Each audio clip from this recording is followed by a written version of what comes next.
puro pansarili lamang po yung iniintindi natin. Yung nagpapayaman ka lang sa mundong ito, it is a useless life, it is worthless. Dahil mas tutanggal ng Panginoon, yung buhay natin ay maging pakinabang talaga sa Lord. That was means a new life in Christ. Amen. Kaya nga kahit mahihirap itong mga tao ito, sinupot po sila ng kahirapan, pero still, nandun pa rin po yung pagkakawang gawa po nila. Hindi pa rin po sila madamot sa mga apostol. Hindi pa rin po sila madamot doon sa mga kapatiran sa Judea. Hindi pa rin po sila madamot doon sa mission. Amen? Amen. Kaya nga, sila po mismo pinaghahandaan po nila yung mga bagay na yun. Natututunan po nila na mag-atuloy para sa pangangailangan ng templo ng ating Panginoon. And that was a real Christian. Amen. Hindi po sa kanya mahalaga kung ano po yung meron siya. Ang mahalaga sa kanya, meron siyang Diyos. Amen. Dahil kung minsan, alam niyo po, tayo po, ang pahalaga po natin sa meron tayo at hindi merong Diyos. Kaya kung minsan tayo, malapit po tayo sa Panginoon, marami pong tao malapit sa Lord, para saan lang? The blessing of God. Pero ang totoo, hindi ang Diyos ang gusto nila. Only the blessing.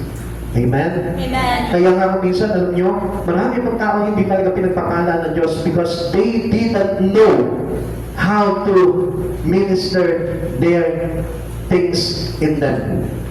Kailangan tayo din po mismo. Alam natin kung paano natin i-minister yung pera natin.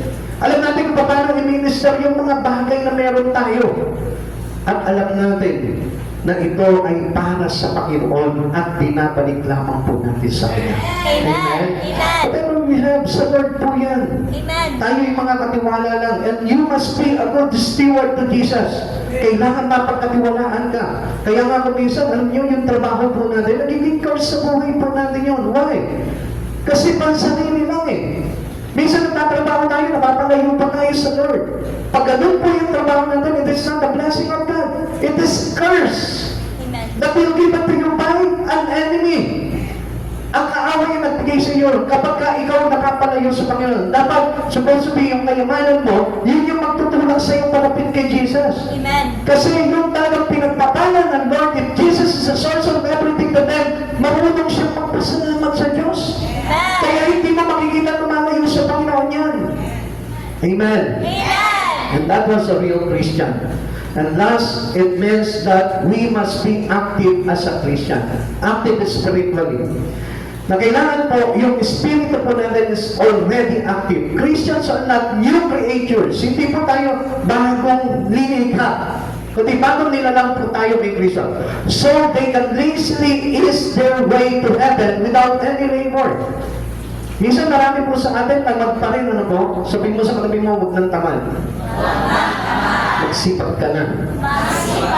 Alam niyo, mas masarap mag-worship, maglingkod sa Panginoon kapag ganyan bumabagyo. Yung kami, naranasan po namin yun eh. Yung nilusok po namin baha, hanggang dito na po. Tapos nakapagsan sa akin si Francesca, maliit pa po siya. Tapos magdamag po na hindi po umupa yung baha, nandun kami sa bubong ng inasal.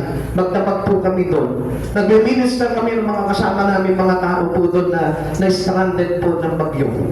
Kaya mga kapatid sa Panginoon, use mightily your life into God. Dapat tayo po mismo, belabor po palagi tayo sa Lord. Because our labor in God is not in vain. Hindi masasayang lahat ng pagpapagal mo. Yung pag-church mo ngayon, dahil pumabagyo, naku, meron pong reward ng Lord dyan. Meron tayong benepisyo sa Lord palagi. Pag tayo marunong tayo magsakripisyo sa Lord, marunong tayo na magtiis at magsakripisyo sa Kanya, alam niyo, ang Lord hindi po magkukulang sa buhay po natin yan. Grabe ang sinasabi ng iba, waste of life lang to, waste of time lang to. Sana natulog na lang ako. Wala namang kwenta yung mga sinasabi ng pastor doon. I tell you the truth, ito yung pinakamahalagang bagay na narinig mo. Hindi yung narinig mo sa boyfriend mo habang kausap mo. Hindi yung narinig mo sa kapitbahay mo na laging chismis ang dala sa'yo.